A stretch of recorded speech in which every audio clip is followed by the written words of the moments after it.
Saludos a todos, bienvenidos a este especial de Conversemos UdeA. Hoy tenemos un invitado muy especial, Morten Meldal, que es un químico danés, ganador del Premio Nobel de Química en 2022.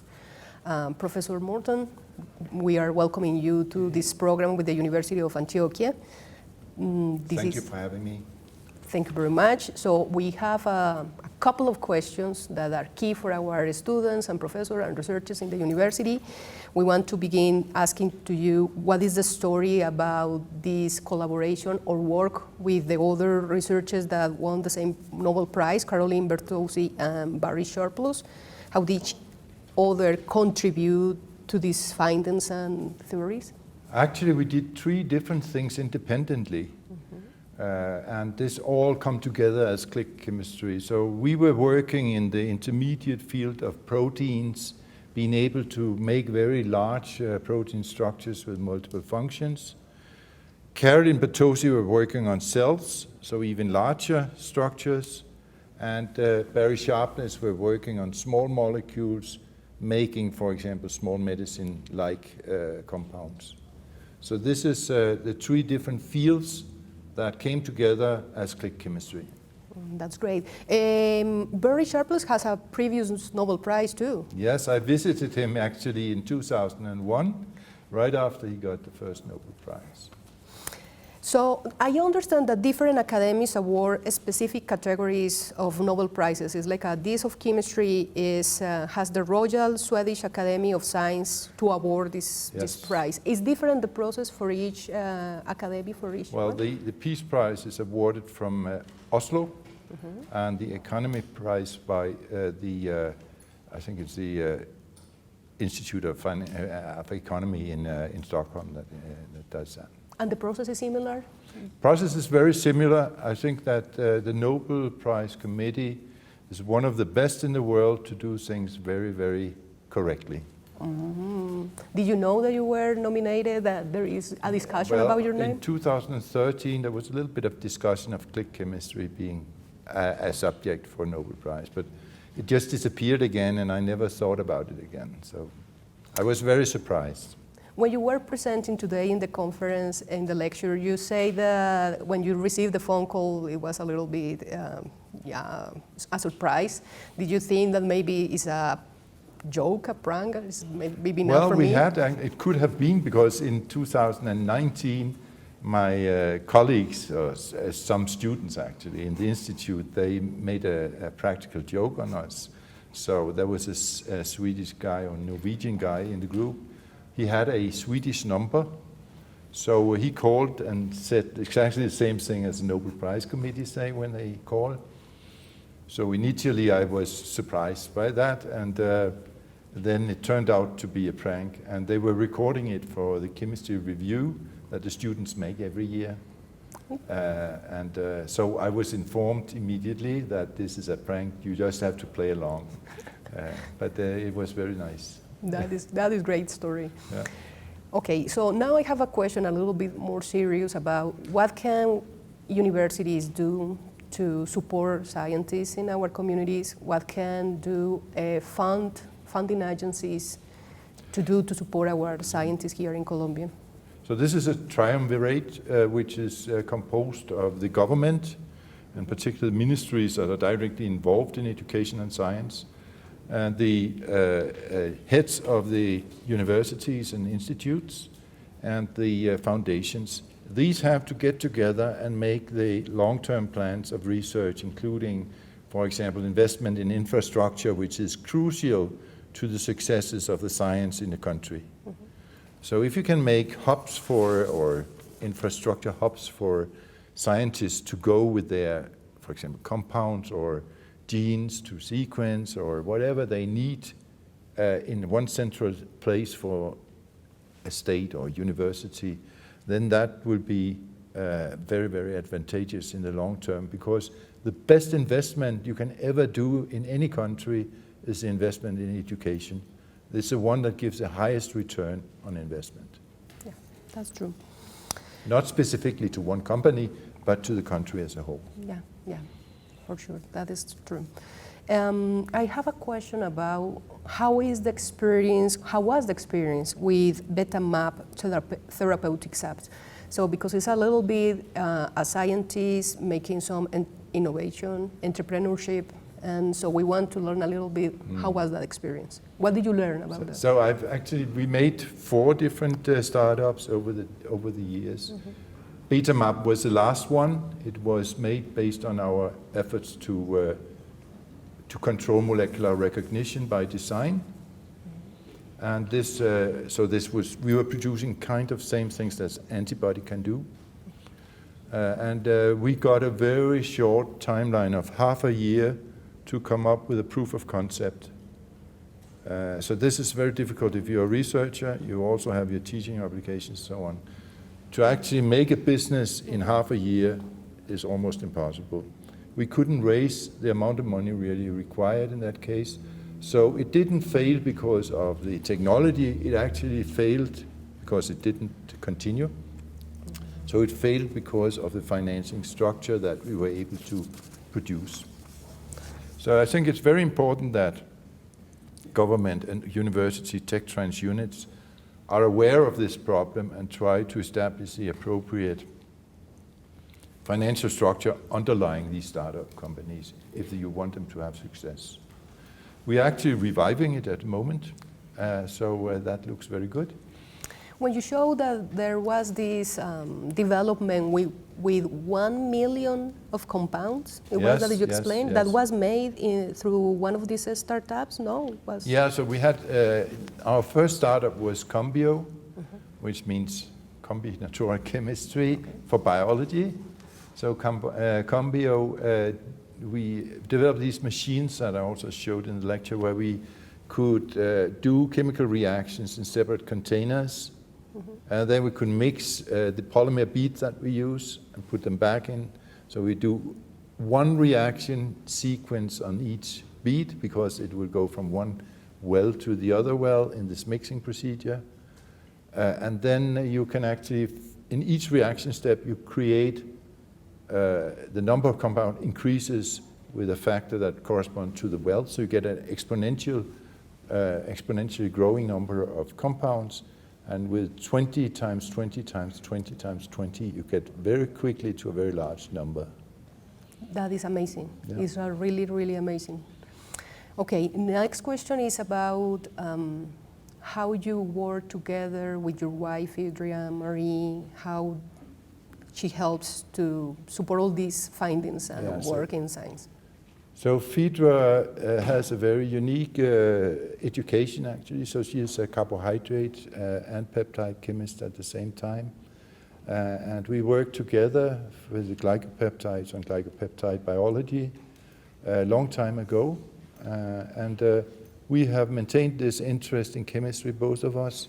Although our career has gone in separate directions, we are still able to do very serious discussions about chemistry. We love to discuss the chemistry and the nature in general. And we do that for all the projects both of us are involved in. So it's really like a power thing. And you work together in saying? We don't really work together in that sense that we are getting an output from our activities, but we very much stimulate each other to go in a particular direction with the work that we do. That is great. Here in the University of Antioquia, we have a researcher, Francisco Lopera. He was our expert in Alzheimer's. We have a group of scientists that work in Alzheimer's because we have in the region Genetic. Yes, a genetic mutation for a population of people with Alzheimer's. So we are very interested in understand how this click chemistry can find and help us to understand or to develop the drugs that treat the Alzheimer's. I don't have the absolute answer to that question because that's a really complex situation. We've been fighting Alzheimer's for 20 years, more, 40 years maybe. But we have not come up with an ultimate solution to the problem yet. It's a very long-term disease that starts at an early stage, and then it takes maybe 10 years before we really see the consequences of the disease. So it's actually very difficult to intervene in this process.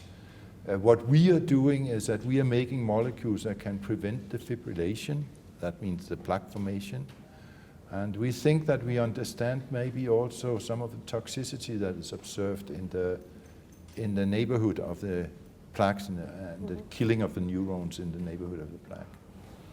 So I think that's going to be a very good area of research for the next 10, 20 years. And maybe there's a solution hidden there. But you never know. That's what research is. It's an exploration of the unknown. And maybe we can come up with solutions, but we don't know at the current stage. That is very important because we have a previous clinical trial for Alzheimer's patients, and then we are planning to have a second one. And it's important that the community understand that you try and maybe you fail and then you try the next one. Yes. So when you work with these kind of very complex issues as Alzheimer is, it's important that you realize that there's only 1% chance of success and 99% chance of failure. Yeah, that is exactly. But without doing it, you won't get the 1% that is successful. Yeah. So here in connection with this theme, I think that this question helps to understand something. And I also want to do the question because we have many young researchers, students too, that sometimes they find that whatever they are studying is not working or they have to take a step back. And so what is the recommendation, the suggestion? What do you think is important that young people understand or do when they find a fail in their field or study? So this is a question we get all the time from the audiences that we talk to. And I think that you should not be so disencouraged by failure of the results, because what is really important is the process. You are establishing new technologies, you are learning how molecules behave and so on. If you don't necessarily get a cure for Alzheimer's immediately, you actually develop a lot of technology and understanding of the problem in the process. And I think the process is really what is driving me personally for doing research in general. The process of being allowed to sort of play with the molecules in a playground where we have all the facilities that are necessary to understand what is going on. That is, we can look at the structure of the molecules, we can look at how they interact, the binding constants, how is the solubility of the materials and all of that. We can actually analyze all the different properties of the molecules, which in my opinion is a little bit more interesting, even though what is necessary for the society is of course to find a cure for Alzheimer's. It's more interesting to understand the fundamentals of how molecules behave. This is like exploration of, in the old days when you went to the jungle or the first travel to the moon. Mm-hmm. You learn things that you never knew existed. And that I think is a very important thing for piecing together our knowledge of the environment, our surroundings, and the universe in general. And I have a last question, and it's one personal that I have this curiosity. Is important. Do we need understand better protein folding to take advantage of all click chemistry? No, click chemistry is a very simple method to stick things together, like Velcro. Mm-hmm. Just let them touch each other, and there it is, stuck together, and it doesn't harm anything else. Like Velcro doesn't attach itself to this surface, but it does attach itself to its counterpart. Mm-hmm. It's exactly the same with click chemistry. It only attaches where you want it to attach, and that's very easy to do. So click is just a way to glue things together very selectively. Mm-hmm. And click doesn't solve anything in itself. It's what you click together that solves the problem. Who comes with the name of click chemistry? That was actually Jane, the wife of Barry Sharpless, who told Barry that she should look at it like when you're clicking your code, click, click, click, click, because that's what you're doing, you're clicking it together. So she was the one coming up with the name click.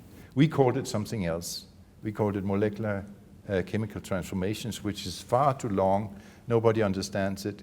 Click is a perfect word for disseminating the idea about click chemistry. Professor Morten, about this collaboration between government and fund agencies and researchers?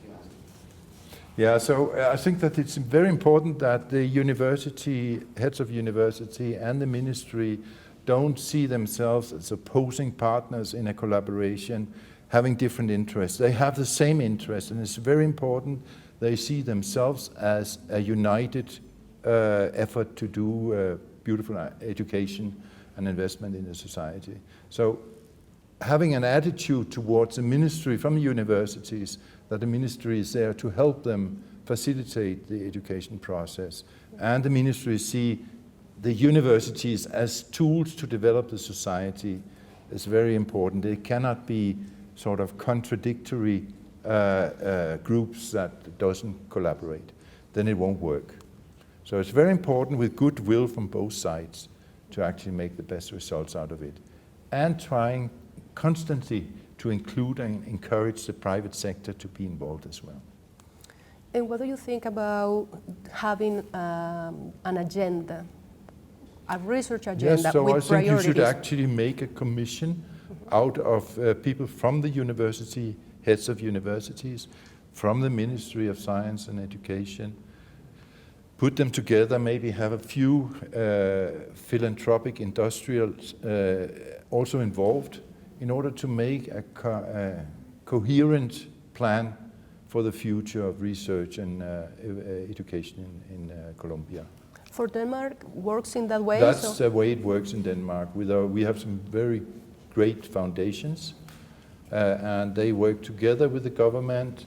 They align all the needs and all the possibilities, and they see what is done best together with the government and the universities. So that's how it works in Denmark, and this has actually caused Denmark to become one of the richest countries in Europe. That means that some fields of areas or questions for research are not funding. So when you decide priorities, you say the money is going here and not there? No, that's not the way it works. Of course, there are areas that we prefer to support, but it's actually realized in the big foundations, and they are really big, that there is some certain need for a certain amount of serendipity in what research is actually selected for funding. So right now there is actually a draw between the applications initially. So you draw like 40% of the applications that come in completely randomly, and then you start evaluating those because there could be some very unique research in some of these applications that is just not accepted because of all the conventional thinking that you have in the funding. And this actually ensures that some of the more strange things where you can actually expect the big discoveries to come are also accepted for funding. Okay, and the funding goes to good projects and good ideas, or to a specific research? Centers, to individuals, to building groups, to building whole institutes, to doing innovation institutes, where you collect the fundamental science results into small business startups, and you help in these innovation institutes the researchers to realize the company strategy. Thank you very much for answering our questions. We are really, really grateful that you are here in the University of Antioquia.